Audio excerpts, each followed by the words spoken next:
I was thinking about this for a while, about telling a story, and I realized I was thinking about the fact that life is a story that we write every day.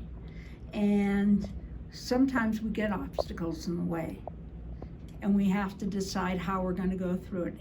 Hitting our head against the rock will not help us. So you have to accept and adapt and go around the rock. And maybe it takes a little time to get where you're going, but you still have the freedom to get there. And that's what I stress to other people like me. What I would not want to have is that someone decides they have to control where I go and what I do and write the final chapters without me. So my VIA story is that I had fallen at work. I was on workman's comp, and the church, before giving me money, wanted me to meet with the finance guy, who was a volunteer, and he's also a longtime volunteer of VIA. He's been a volunteer driver for years, and he says, you have to sign up for VIA. And so I used it during that time, and then a few years later I had to stop driving. And I already knew I had Lyft and Uber, but I also had VIA. And what I liked about VIA, especially for me, it's a scheduled time. You want to be ready when the driver comes. So to me, it's extremely essential that having it planned out and just knowing that you're going to get there in one piece.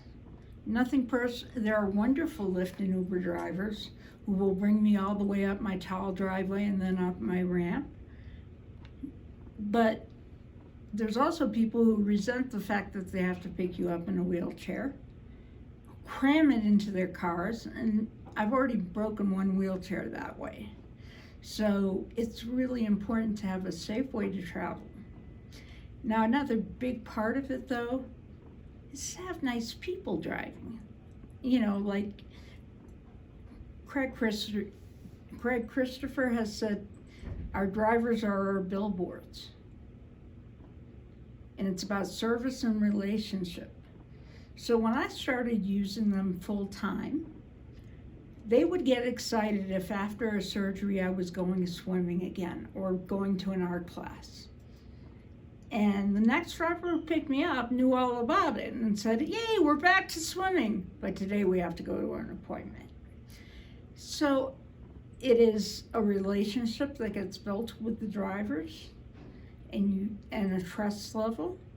You know, they are going to fasten you the right way. You can, believe me, I was in another vehicle where I ended up up in the air. So that's really important. So along with not driving, I became part of True Pace, and little old ladies would say, oh, I used to love going thrifting, but I can only go with my daughter. And I say, no, that's not true. That's you choosing not to go because you're signed up with True Pace, another wonderful organization. You're also signed up with VIA. So you can call them up, arrange a ride. You're gonna know when they're gonna pick you up and when they're gonna pick you up at the store when you're done. And if you're done early, you give them a call and they'll come on out. But I think it's just keeping that freedom. Again, you're gonna have to adapt. You're gonna have to accept where you are, but still have a life. So thank you for my ticket to ride and my freedom. Thank you, thank you, thank you.